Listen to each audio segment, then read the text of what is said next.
जब भी समाज के अंदर कोई खौफनाक अपराध होता है ना, चाहे कोई लड़का किसी मासूम का रेप कर दे या कोई लड़की अपने ही परिवार के खिलाफ जा करके कोई जानलेवा कदम उठा ले, तो हमारा समाज पता क्या करता है, तुरंत फैसला सुना देता है, इसे फांसी दे दो, ये तो जानवर है, इसकी हिम्मत कैसी हुई।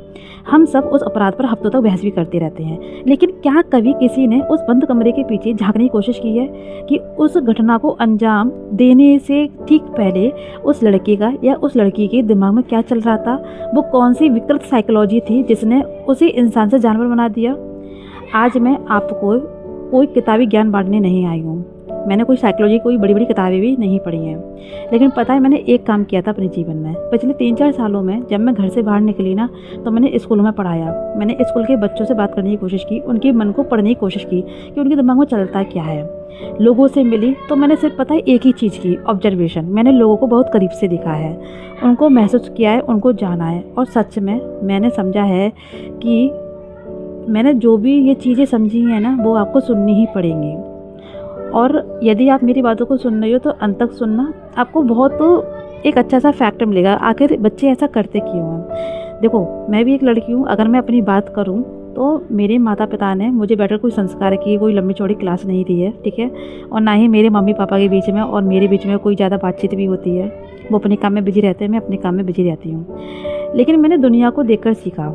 आज मैं अपने पेरेंट्स के सामने खड़ी होकर पता है हर बात खुलकर कह देती हूँ। मेरे मन में जो भी चलता है ना, मैं अपनी मम्मी से डायरेक्ट बोल देती हूँ, चाहे वो मेरी बात का गलत मतलब क्यों ना निकाले, चाहे वो मेरे ऊपर गुस्सा ही क्यों ना करें, फिर भी पता है मैं क्या करती हूँ, उनके मुंह पर बोलती हूँ। मैं हर किसी से फेस टू फेस बात करने का दम रखती हूँ, इतना मेरे अंदर कॉन्फिडेंस है।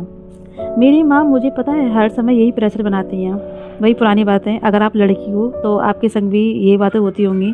अगर आप 25-26 साल की हुई हो, 30 साल की हुई हो और आपने अभी तक शादी नहीं की है और आपका मन नहीं है, तो आपको भी यही सुनने के लिए मिलता होगा, शादी नहीं करोगी तो बुढ़ापे में तुम्हारा सहारा कौन बनेगा, समाज क्या बोलेगा, लड़की कुंवारी बैठी है अभी तक शादी नहीं कर रही है, इसकी कोई शैचिंग है।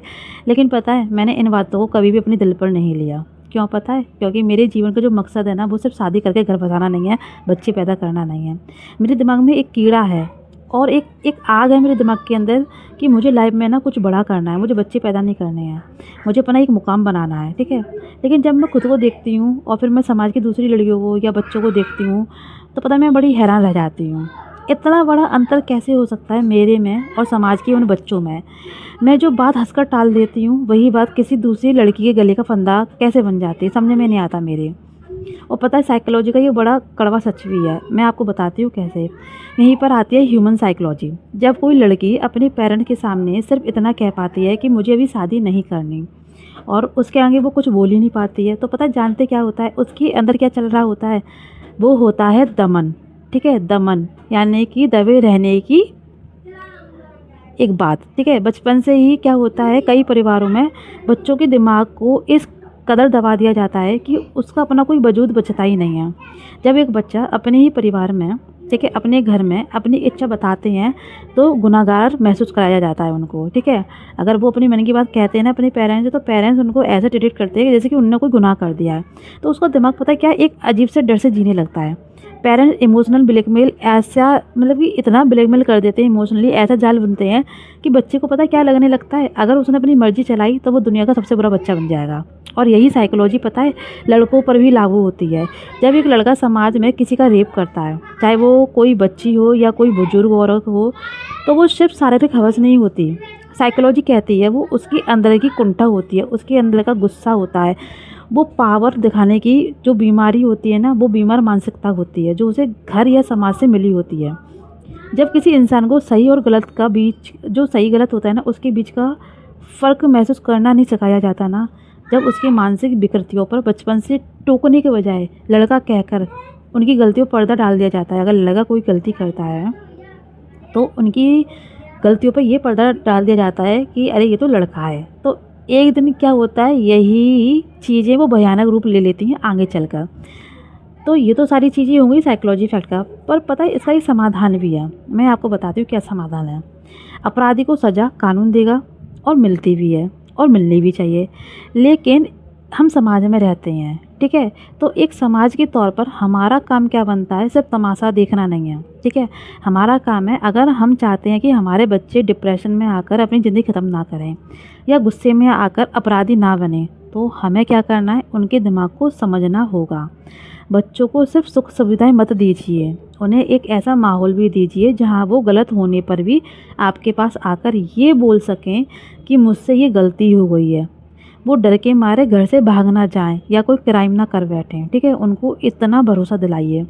और रही बात उन लड़कियों की और उन लड़कों की, उनसे मैं यही कहना चाहूँगी जो आज घुट घुट के जी रही हैं, अपने दिमाग पर इस समाज के दबाव को हावी मत होने दो। अपने अंदर वो आग जलाए रखो जो तुम्हें सही रास्ते पर आगे बढ़ाती है, ठीक है।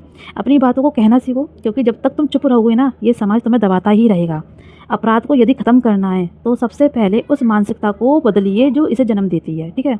अगर मेरी ये बातें, मेरा ये ऑब्जर्वेशन आपके दिल तक पहुँचा है तो इस वीडियो को अपने दोस्तों के साथ शेयर करो, ठीक है। अपने विचार नीचे कमेंट में बताना, ठीक है। और मैं आपके कमेंट का जवाब दूंगी। और एक लड़की होने के नाते मैं उन लड़कियों को यही मैसेज देना चाहती हूँ जो प्यार के चक्कर में आके अपना करियर, अपना सब कुछ भूल जाती हैं। प्लीज़ आँखें खोल करके काम करो, ठीक है। अपना दिमाग इस्तेमाल करो, किसी की बातों में मत आओ, ठीक है। जो सही है वो काम करो। और जो लड़कियां मुझे सुन रही हैं, अगर वो अपनी बात कहने से अपने पेरेंट्स के सामने कोई बात नहीं कह पाती हैं, प्लीज़ हिम्मत जुटाओ, अपनी बात रखना सीखो, घुट घुट के मत जियो। अगर आपको मेरा ये ऑब्जर्वेशन, साइकोलॉजी फैक्ट अच्छा लगा हो तो कमेंट में एक बार यस ज़रूर लिख देना। धन्यवाद।